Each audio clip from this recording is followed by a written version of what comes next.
There's so much to get into today. The 2024 Tennessee football season officially kicking off with its media day. We spoke to a number of players like Nico Iamaleava, Squirrel White, Dylan Sampson, Amari Thomas, and so much more. But regardless of the position group, this is a team that is eager to get out onto the field to put their hard work to the test. And leading that sentiment is, of course, Coach Josh Heupel, who says, regardless of the speed bumps that the program inherited when they took over the program, they're very excited about the direction of this team.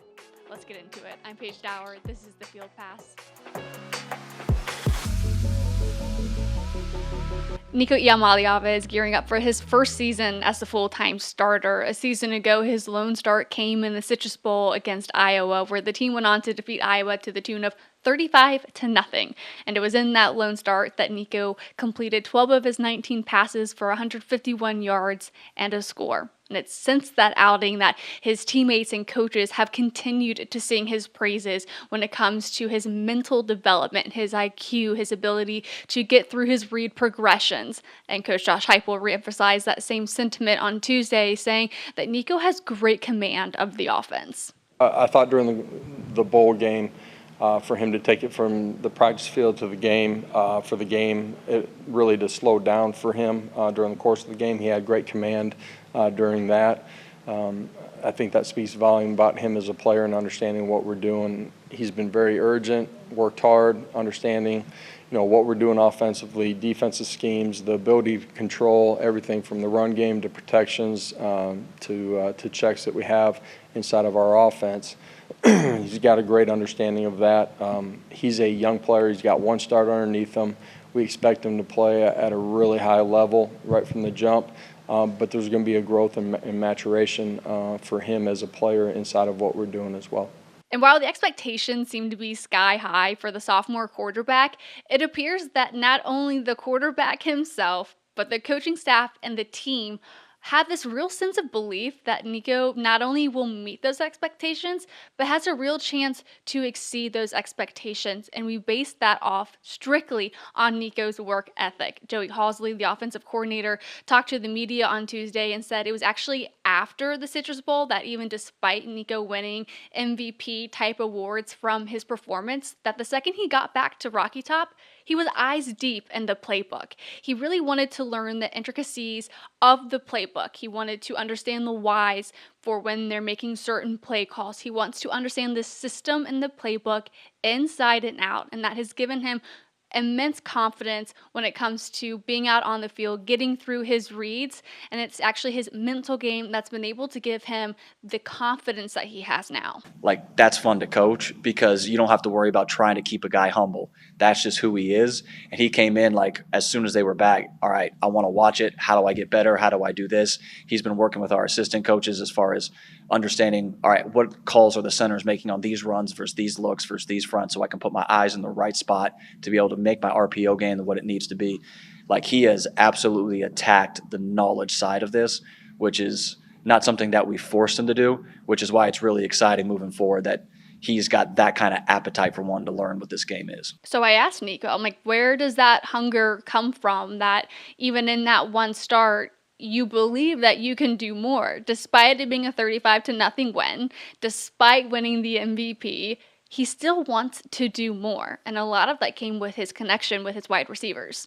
I think watching back on that bowl game again, a couple shots I missed, just not seeing the field right as I should have been. And I think that's going to help me, in this future games with experience. So I think I definitely needed that bowl game. And yeah, I think that's where it comes from, just watching that bowl game over and seeing what I missed.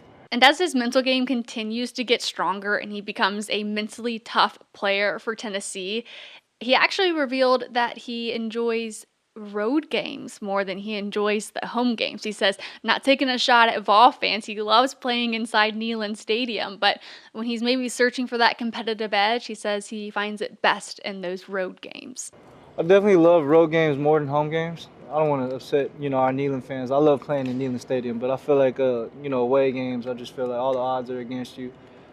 Gives you a little more, just gives you a little bit more, that feeling that you get. Yeah, you could say focus. I think there's plenty of other words that you can use, but going on the road is something I've always loved to do since a young age. So.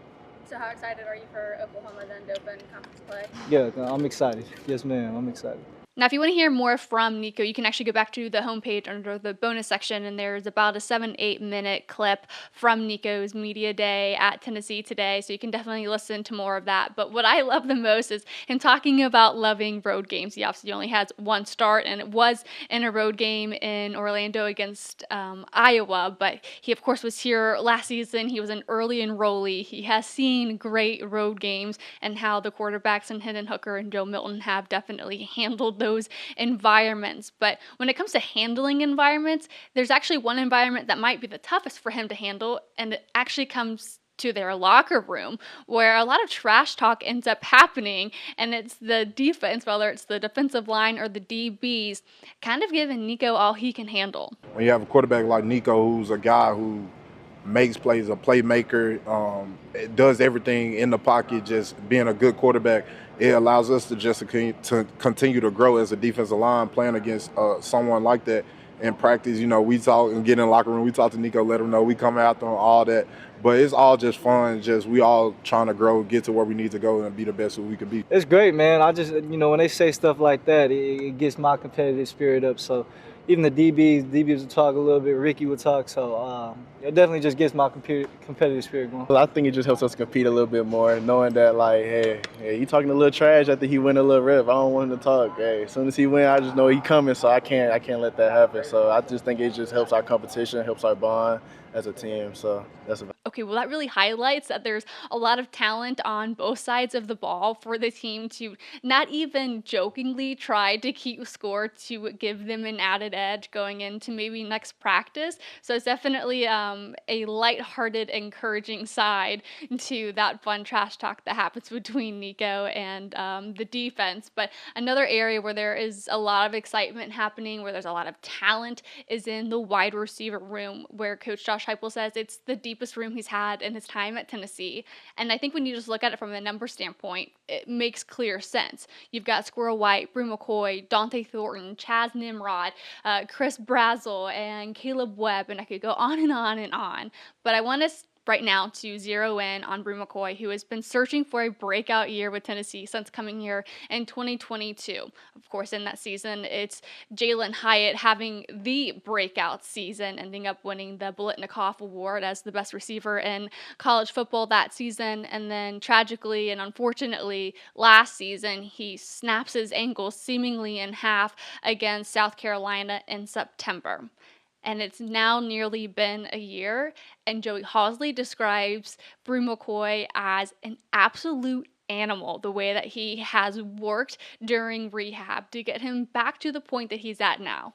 And where is he now? Well, apparently it sounds like he's way ahead of schedule. They're actually having to reel him back in so that he doesn't burn himself heading into the regular season. But he describes that his work ethic has actually allowed him to be ahead of his recovery process, which is only great news for Tennessee and its ball fans. The fact that kid is out there running full speed and making cuts and making catches and didn't gain a bunch of weight, and guy still looks like a superhero when he walks around out here. It's like, this guy is absolutely insane the way he went through that. It was like, all right, what's my job? What am I supposed to do when I can't run right now? And he did that.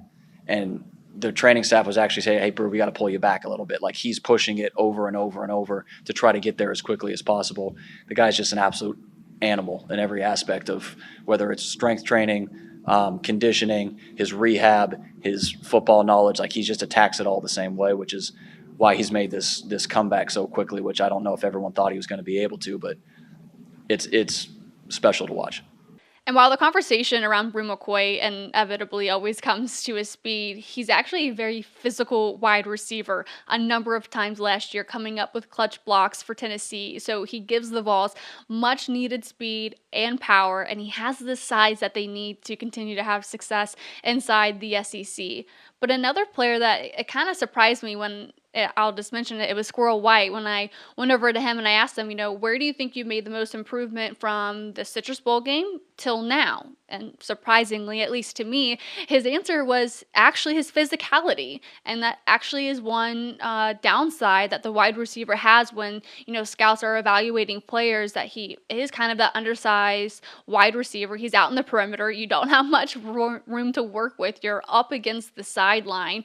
So to hear Squirrel White talk about his strength and his ability to win one-on-one matchups is incredibly encouraging for that wide receiver unit heading into the 2024 season. And this is Squirrel simply elaborating on where he thinks he's made that improvement.